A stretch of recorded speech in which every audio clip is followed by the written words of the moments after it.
이민 목회를 하시는 어느 목사님의 간증입니다. 한 주간의 빠듯한 일정으로 국내에 들어와서 집회를 해야 하는 그와 같은 일이 있었습니다. 출국 전날 목양실에 한 청년 자매가 찾아왔습니다. 그리고는 한국 주소가 적혀 있는 쪽지 하나를 주고, 목사님이 한국에 가시면 꼭 이곳에 우리 어머님을 찾아가셔서 신방을 해 주셨으면 좋겠습니다. 그렇게 요청을 하는 겁니다. 한국에서의 그 한 주간의 일정이 굉장히 빠듯할 것 같은데, 그래도 그렇게 찾아와서 요청하니까 그러겠노라고 말을 했습니다. 한국에서의 일정은 예상보다 굉장히 빠듯한 일정이었습니다. 한 주가 어떻게 지나갔는지 모르게 한 주간이 휙 지나갔습니다. 그리고 이제 다음 날이면 다시 출국을 해야 되는 날이 돌아왔습니다. 목사님은 청년이 준 쪽지가 생각이 났습니다. 그래서 그 종이를 펼쳐서 보았더니 이 서울 근교에 있는 어느 마을, 작은 마을에 주소가 적혀 있었습니다. 목사님이 고민이 되었습니다. 이제 내일은 출국을 해야 되는데, 그래서 오늘 준비도 좀 해야 되는데, 이제 오후가 다 되었고 다녀오면 시간이 굉장히 또 바쁠 것 같고, 그래서 그냥 전화 통화를 할까 그런 생각이 들었는데, 근데 하나님께서 마음에 주시는 감동이 그래도 찾아가라 그렇게 마음을 주시는 겁니다. 그래서 바쁘게 서둘러서 이제 찾아 나섰습니다. 밖으로 나서서 얼마 지나지 않아 이제 비는 장대비 같이 내렸고, 오랫동안 한국에 있지 않고 이민 목회를 하시던 분이라 대중교통을 이용해서 찾아가는 것도 쉽지가 않고, 그래서 결국은 택시를 불렀습니다. 그리고는 택시를 타고 그곳까지 갔습니다. 주소지를 기사한테 주었더니 기사도 그곳을 잘 찾지 못하는 겁니다. 그래서 주변을 몇 번 뺑뺑 돌다가 결국은 내렸습니다. 비는 내리고 주소는 잘 모르겠고, 그래서 주변 가게에 들어가서 이곳에 가려고 하는데 어떻게 가면 됩니까? 그러니까 아니, 차 타고 5분은 더 가야 된다는 겁니다. 그래서 다시 택시를 타고 또 5분을 갑니다. 그러는 동안 비는 온팡 다 맞게 되고, 어렵게 그렇게 이제 물어 결국은 그 집을 찾게 됩니다. 그 집에는 어머니와 딸 둘이 있는데, 미국에서 지금 일하고 있는 딸은 중간 딸이고 언니와 동생이 그 집에 어머니와 같이 있는 겁니다. 문 앞에 두 딸이 마중을 나왔는데, 집으로 들어가니까 거실 침대에 엄마가 누워 있습니다. 그래서 안녕하세요 인사를 했는데 아무 응답이 없습니다. 가까이 갔더니 딸이 이야기합니다. 어머니가 20년째 식물인간으로 누워 계십니다. 그때서야 목사님은 왜 딸이 미국에서 그렇게 엄마에게 꼭 신방해 주기를 원했는지 그 이유를 알 수 있게 되었습니다. 목사님은 허름한 상가 위에 있는 그 집, 비는 쏟아지고 스레트 지붕에 떨어지는 빗방울 소리에 맞춰서 찬송을 부르고 예배를 드리며 그렇게 시간을 보냈습니다. 그러면서 예배를 드리는 가운데 눈물이 흘렀습니다. 너무나 안타까운 그 자매들과 그리고 그 어머니의 모습을 보니까 마음이 안타까웠던 것입니다. 예배를 마친 뒤에 목사님과 두 딸은 감사와 기쁨으로 서로를 바라보면서 울었고, 목사님은 평생에 잊지 못하는 예배 연노라고 그렇게 회상을 합니다. 신방을 가기까지 일정도 빠듯하고 마음도 쉽게 그렇게 드리기가 어렵고 육신도 불편한 그런 상황이었지만, 그러나 하나님께서 그렇게 하기를 원하시는 마음을 주시고 그 마음에 순종을 했더니 하나님께서 꼭 만나야 할 영혼을 만나게 하셨노라고 그렇게 고백을 하는 것입니다.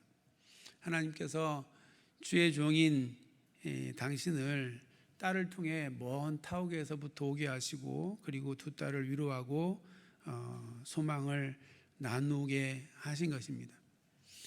이처럼 하나님의 섭리가 있고 또 하나님께서 맡겨주신 일에 대하여 하나님이 하실 일에 대한 신비를 알고 순종함으로 그 뜻을 행하면 하나님께서 하나님이 계획한 아직 그때까지는 알지 못하는 우리를 통해 하나님께서 계획하시는 하나님의 일들을 이루어 가신다라고 목사님은 그렇게 고백을 하는 것입니다. 우리도 이와 같은 도구로 쓰임 받을 수 있기 원합니다. 때로는 우리의 생각에 이해가 되지 않고 꼭 굳이 그렇게 해야 하나라고 하는 생각이 드는 일에 주님께서 그렇게 하라고 감동을 주시면 그저 순종해 보기를 원합니다. 그러면 그때까지 몰랐던 하나님께서 그렇게 이끄시는 분명한 이유가 있다라고 하는 것을 우리가 알게 될 것입니다. 그리고 맡겨주신 그 일을 통해 하나님의 위로와 하나님의 회복의 역사가 일어나게 될 줄로 믿습니다. 오늘 말씀은 이렇게 하나님의 명령하심과 또 그 일을 맡은 자가 어떻게 해야 하는가라고 하는 것을 우리에게 가르쳐 주시는 말씀입니다. 모세의 장인 이드로가 이스라엘 자손들이 진치고 있는 하나님의 산 아래에 이르러서 하나님께서 이스라엘 백성들을 출애굽에서부터 시작하여 이곳 하나님의 산 아래에 이르기까지 이스라엘 자손들에게 행한 그 놀라운 일들을 다 듣게 되었습니다. 그리고 그 하나님을 경배하는 겁니다. 이스라엘 자손을 통해 역사하신 하나님의 그 위대하심을 경험하고 모세의 장인 이드로는 비록 그가 이방인의 제사장이지만 오히려 여호와 하나님을 찬양하며 모든 신보다 크신 하나님께 경배하자 그렇게 노래했던 것입니다. 이렇게 모세의 장인 이드로는 이스라엘의 하나님을 바라보게 되었고 그분의 행하신 일들을 보고 하나님을 찬양하고 경배하는 아주 감격적인 그와 같은 만남이 이 하나님의 산 아래에서 이루어졌습니다. 그리고 다음 날이 되었습니다. 이튿날 아침에 이드로가 보니까 모세는 백성들을 재판하기 위해 앉아 있고 백성은 아침부터 저녁까지 그 모세 곁에 서 있는 겁니다. 자기 순서가 돌아오기를 기다리면서 그렇게 서 있는 겁니다. 이드로가 이 모습을 보고 내가 이 백성에게 행하는 이 일이 어찌 됨이냐 그렇게 묻습니다.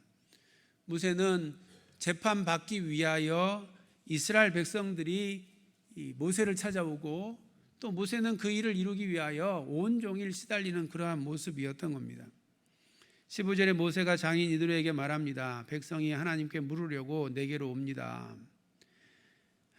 이스라엘 백성들은 하나님께서 택한 하나님의 이 지도자인 모세에게 찾아와서 자신들이 만난 사건과 어려운 일들을 이야기하고 하나님께서 어떻게 하시기를 원하시는지 하나님의 뜻을 묻는 것이었습니다. 16절에 모세는 그들이 일이 있으면 내게로 오나니 내가 그 양쪽을 재판하여 하나님의 율례와 법도를 알게 하나이다 그렇게 대답을 합니다.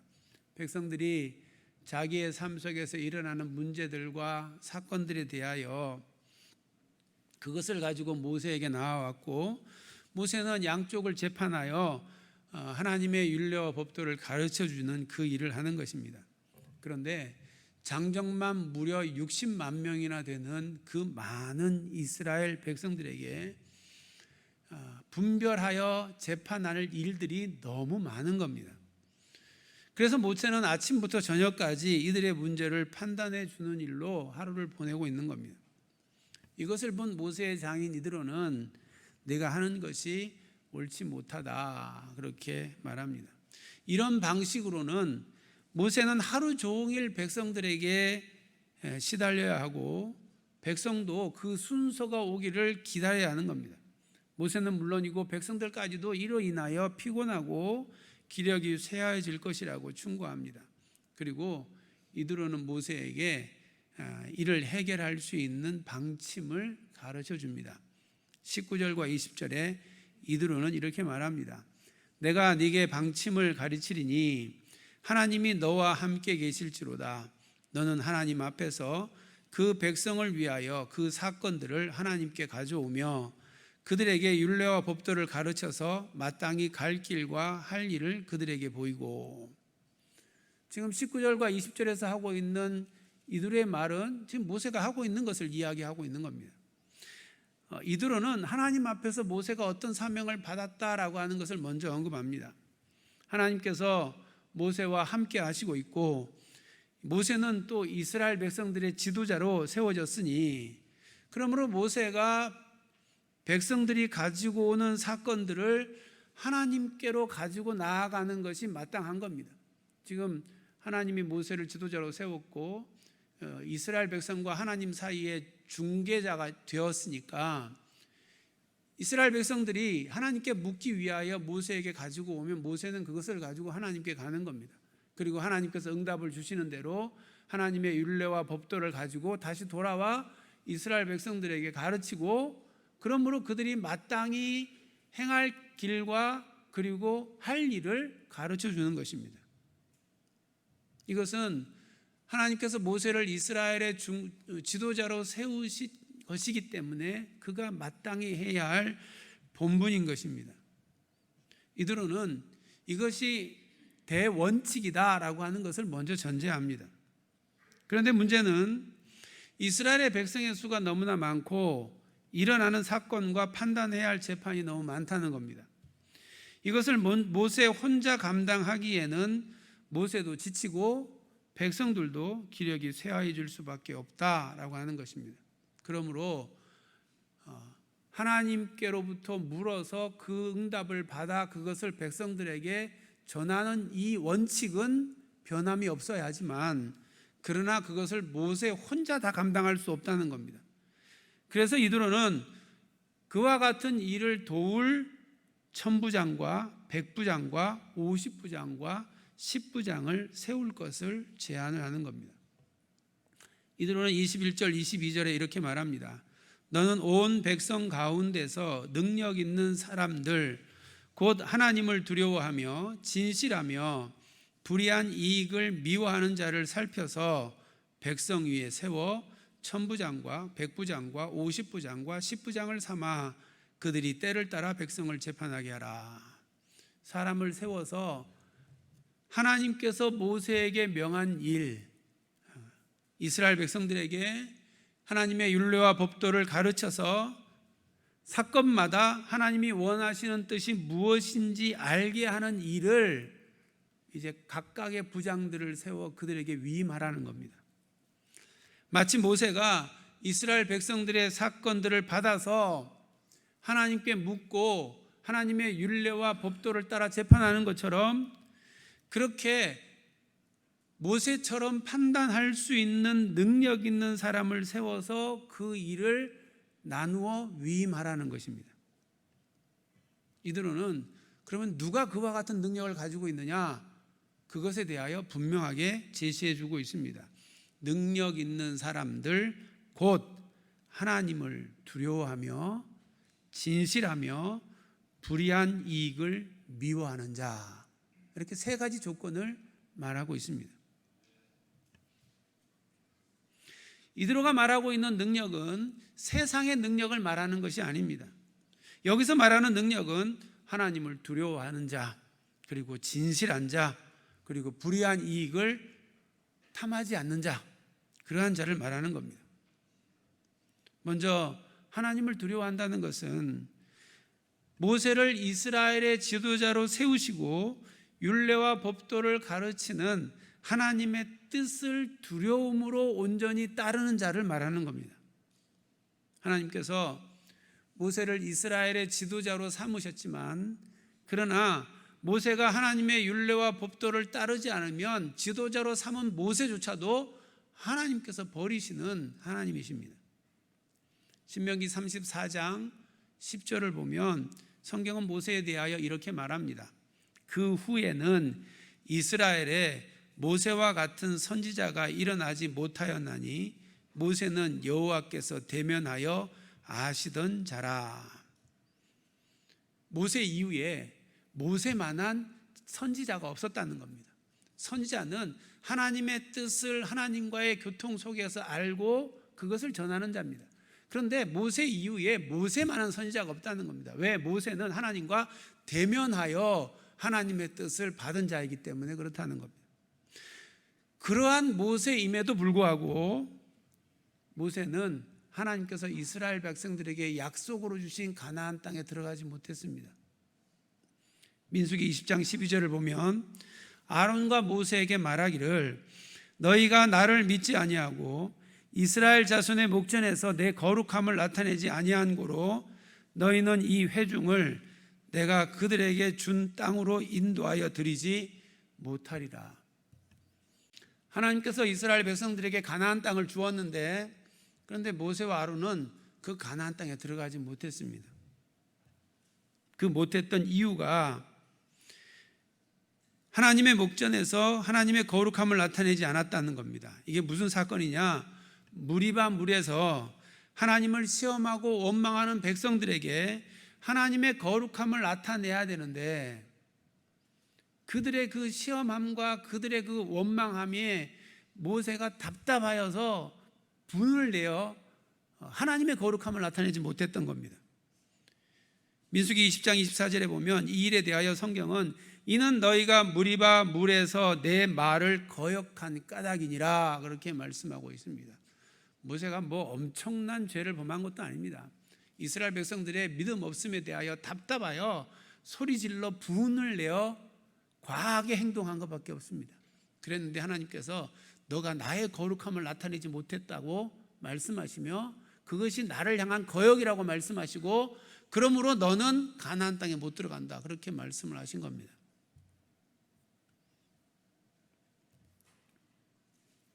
하나님은 이처럼 당신의 명령, 율례와 법도를 이스라엘 백성들에게 엄격하게 요구하셨습니다.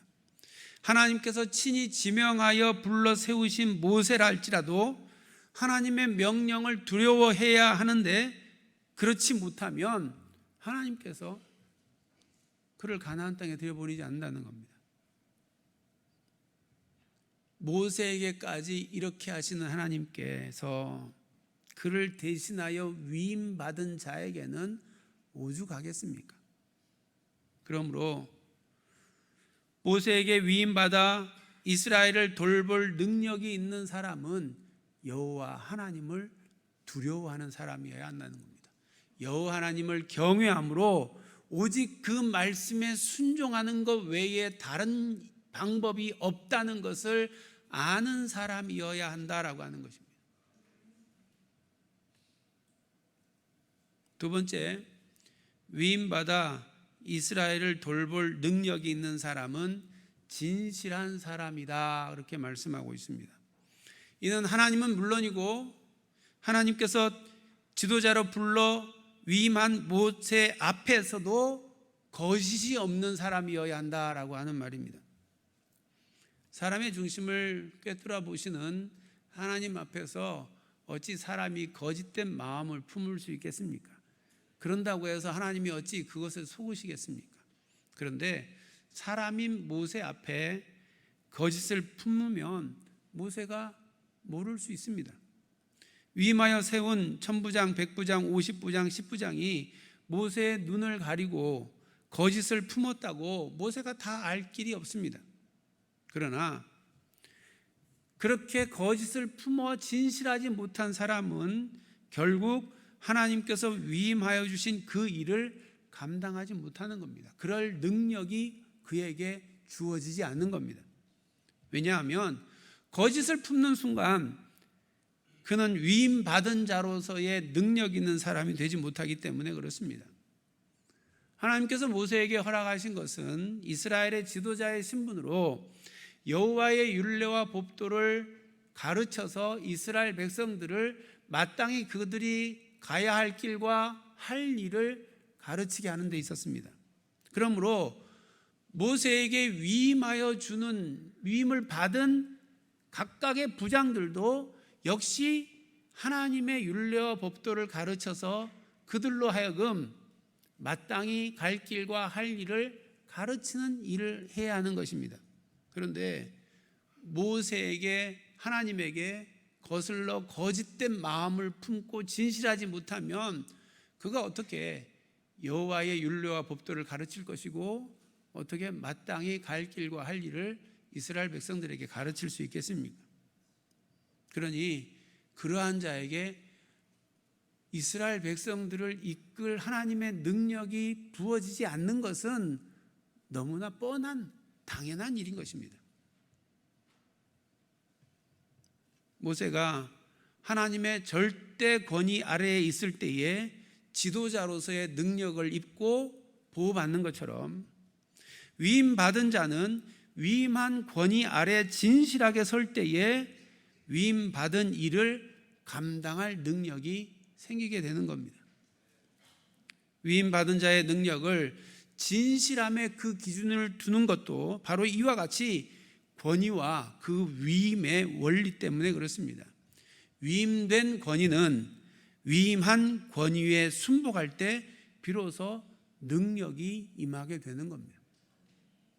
세 번째로, 위임받은 이스라엘을 돌볼 능력 있는 사람은 불의한 이익을 미워하는 자여야 한다 말씀하고 있습니다. 모세가 위임하여 세울 천부장과 백부장과 50부장과 10부장은 각각 자신이 담당하는 1000명, 100명, 50명, 10명이 맡은 그 사건들을 판단하고 재판하여 그들에게 여호와의 율례와 법도를 따라 행하도록 가르치는 일을 하는 것입니다. 그들은 그래서 여러 사건들을 재판하게 되는 것입니다. 그런데 이러한 사람이 불의한 이익을 탐하면 그 판단이 여호와의 율례와 법도를 따라 온전히 되어질 수 없는 겁니다. 결국 재판이 왜곡되는 것이고 하나님께서 이스라엘 백성들에게 명한 율례와 법도를 벗어나는 것이고 마땅히 갈 길과 할 일을 가르치지 못하게 되는 겁니다. 세상에 이러한 모습들이 너무나 많아서 참 안타까웁니다. 조금만 권력만 가져도 그 권력을 이용해서 어떻게 하든지 자기의 이익을 챙기려고 하는 그런 모습을 볼 때는 참 탄식이 나옵니다.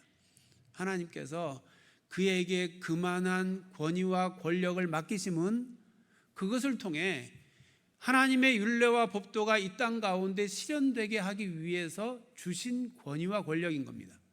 그런데 그것으로 하나님의 뜻을 이루는 것이 아니라 자기의 불의한 이익을 탐하는 데 사용한다면 얼마나 안타까운 일입니까? 그것이 하나님께로부터 온 것이겠습니까? 그러한 마음은 결국 사탄으로부터 온 마음이고 그것이 이 땅을 황폐하게 만들고 이 땅을 하나님의 나라에서부터 점점 멀어지게 만드는 겁니다. 하나님의 백성은 그러하지 말아야 하는 겁니다.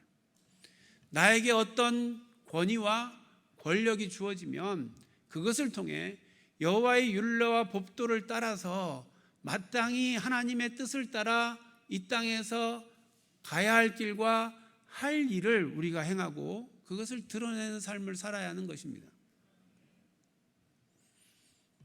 바울은 디모데전서 6장 5절에 마음이 부패하여지고 진리를 잃어버려 경건을 이익의 방도로 생각하는 자들의 다툼이 일어난다 그렇게 말하고 있습니다.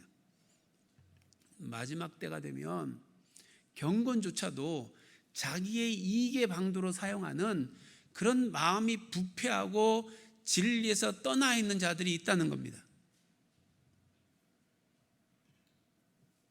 이들로는 하나님을 두려워하며 진실하며 불의한 이익을 미워하는 자를 세워 각각의 부장들로 삼고 그들에게 위임하여 여호와 하나님의 율례의 법도를 가르치라고 말하고 있습니다. 그래서 그들로 하여금 이스라엘 백성들이 마땅히 갈 길과 할 일을 깨닫게 해라는 것입니다. 예수님은 마태복음 24장 45절 46절에 말세의 때를 말씀하시며 이렇게 탄식하여 말씀합니다. 충성되고 지혜 있는 종이 되어 주인에게 그 집 사람들을 맡아 때를 따라 양식을 나눠줄 자가 누구냐? 주인이 올 때에 그 종이 이렇게 하는 것을 보면 그 종이 복이 있으리라. 마지막 때에 하나님의 뜻을 맡은 주의 종이 있는데, 그 주의 종이 그 집사람들을 잘 돌보고 믿음 안에서 잘 세워지도록 할 때에 주인이 돌아오면 그 종이 복될 것이다 말씀합니다. 지금도 하나님은 교회를 통해 우리 각자에게 직분과 사명을 위임하여 주셨습니다.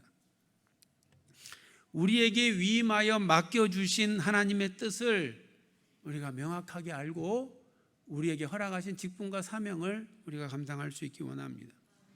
하나님을 두려워하고 교회와 주의 종과 진실하게 동역하고 불의한 이익을 구하지 않는, 그러므로 오직 하나님의 나라와 그의 의를 이 땅 가운데 이루어가는 삶을 우리가 살아가야 하는 것입니다. 하나님은 우리에게 각각의 직분을 맡겨주셨습니다. 직분뿐만 아니라 우리에게 각각의 사명을 허락하여 주셨습니다. 이 자리에 있는 한 사람도 직분과 사명에서 예외된 사람이 없습니다. 우리가 가정으로 돌아가면 믿음을 먼저 가진 자로서의 사명이 있는 것이고, 우리가 살아가는 삶의 영역으로 가면 먼저 그리스도를 나의 구주로 영접한 자로서, 구원받은 자로서 그 영역 가운데 우리가 해야 할 직분과 사명이 있는 겁니다. 우리가 이것을 잊어서는 안 됩니다. 그것을 망각하고 가정에 돌아가 그리고 세상에 나아가 세상 사람들과 똑같이 살아간다면 하나님은 우리를 부르사 우리를 구원하여 주시고 우리에게 맡겨주신 그 직분과 사명을 우리에게 요구하시는 건데, 우리가 거기에 불충한 자가 되는 겁니다. 예수님은 누가복음 12장 48절에 이렇게 말씀합니다. 무릇 많이 받은 자에게는 많이 요구할 것이요 많이 맡은 자에게는 많이 달라 할 것이니라. 마지막 때에 하나님 앞에 섰을 때 우리에게 많은 것을 맡겼으면 많은 것을 되찾을 거라는 겁니다. 내가 너에게 직분도 맡겼고 사명도 맡겼고 삶의 여러 많은 것들을 맡겼는데 너는 그것으로 하나님의 나라를 위하여 무엇을 했냐? 내놔봐라. 그렇게 하시겠다는 겁니다. 그러니 우리가 이 땅의 삶을 어떻게 허투루 살겠습니까? 우리에게 주신 직분, 우리에게 맡겨주신 사명, 그것을 어떻게 그저 아무렇지도 않게 내팽개치고 세상의 삶과 똑같은 삶을 살다가 하나님 앞에 서겠습니까?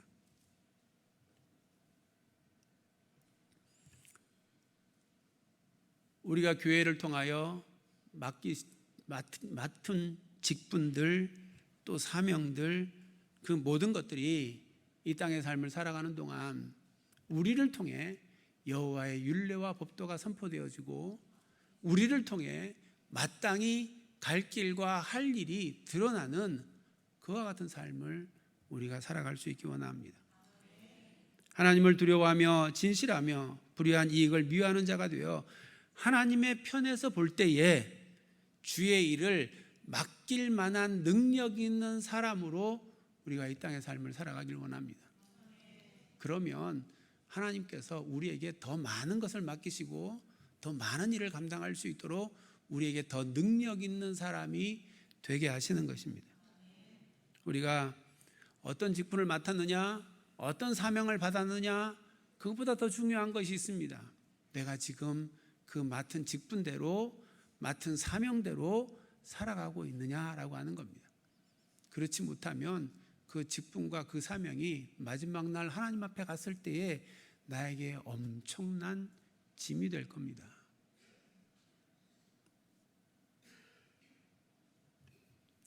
(23절에) 내가 만일 이 일을 하고 하나님께서도 내게 허락하시면 내가 이 일을 감당하고 이 모든 백성도 자기 곳으로 평안히 가리라. 우리가 직분과 사명을 알고 그것을 우리가 감당하면, 그러면 모든 백성도 자기 곳에서 평안을 누리게 되는 겁니다. 우리가 하나님 앞에서 부름받은 직분과 사명을 깨닫게 되면 우리의 가정이, 우리가 살아가는 삶의 자리가, 이 땅이 하나님의 평화가 이루어지는 땅이 된다는 말씀입니다.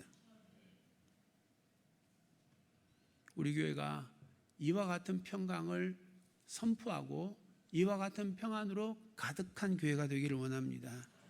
주의 종이 하나님께로부터 받은 사명으로 율례와 법도를 가르치고 위임받은 동역자들이 함께 섬김으로 허락하신 사명을 온전히 감당하고, 그러므로 말미암아 성도와 교회와 우리가 살아가는 모든 삶의 자리에 하나님의 평강이 부어지는 그와 같은 은혜가 우리 교회로부터 시작되어지기를 주님의 이름으로 축원합니다.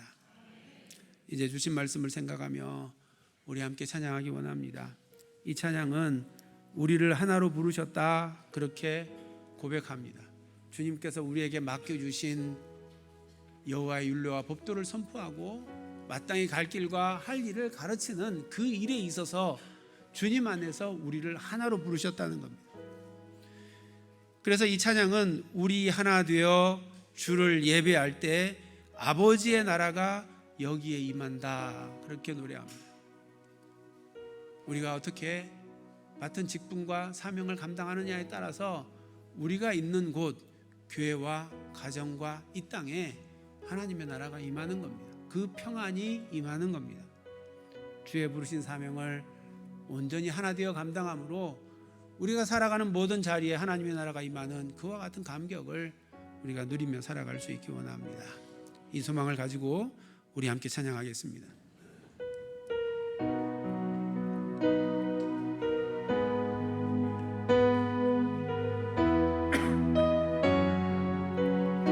우리를 하나로 부르셨네, 우리를 하나로 부르셨네. 주 안에서 형제된 우리 십자가의 보혈 자유케 했네. 구원받았네. 주의 날은 멀지 않았네. 거룩한 나라 주의 백성 이제 일어나 승리 선포하며 함께 가라세. 우리 하나 되어 주를 예배할 때 아버지의 나라 여기 임하시네. 모든 나라 족속 백성 방언에서 주의 이름도 우리 다 일어나서 찬양합니다. 우리를 하나로 부르셨네, 하나로 부르셨네. 주 안에서 영제된 우리 십자가의 보혈 자유케 했네.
아버지의 나라 여기 임하시네.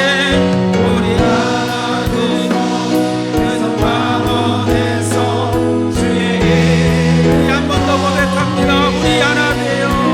우리 하나 되어 주를 예배할 때 아버지의 나라 여기 임하시네. 모든 나라 족속 백성 방언에서 주의 이름 높이네. 아멘. 할렐루야. 하나님 아버지, 주의 놀라우신 은혜와 사랑을 감사합니다. 우리를 위하여 예수 십자가의 놀라운 역사를 일으키시고 우리를 이 땅에서 이미 구원받은 하나님의 백성이 되어 살아가게 하셨습니다. 구원받은 하나님의 자녀가 하나님께서 맡겨주신 직분과 사명을 따라서 이 땅의 삶을 살아가야 할 이유를 알고 목적을 가지고 살아가는 구원받은 하나님의 백성이 되게 하셨습니다. 하나님, 이제 우리에게 맡겨주신 직분과 그 사명을 따라 이 땅에 여호와의 율례와 법도를 선포하고 마땅히 갈 길과 할 일을 이 땅 가운데 드러내며 증거하는 증인의 삶을 살아가길 원합니다. 하나님, 우리가 구원받아 하나님 앞에 서게 될 터인데 그때에 하나님께서 내가 너에게 맡겨주신 직분과 사명을 따라 내가 무엇하다 왔느냐 물으시면 주님께 내어드릴 것이 있는 믿음의 삶 살아가는 저희들이 되기 원합니다. 그러함으로 우리가 살아가는 교회와 가정과 삶의 자리와 영역마다 우리의 감당한 직분과 맡겨주신 사명으로 인하여 하나님의 나라가 이루어져가는, 하나님의 평강이 이루어져가는 그와 같은 믿음의 삶 살아갈 수 있도록 주여 인도하여 주옵소서. 예수님의 이름으로 기도드립니다. 아멘.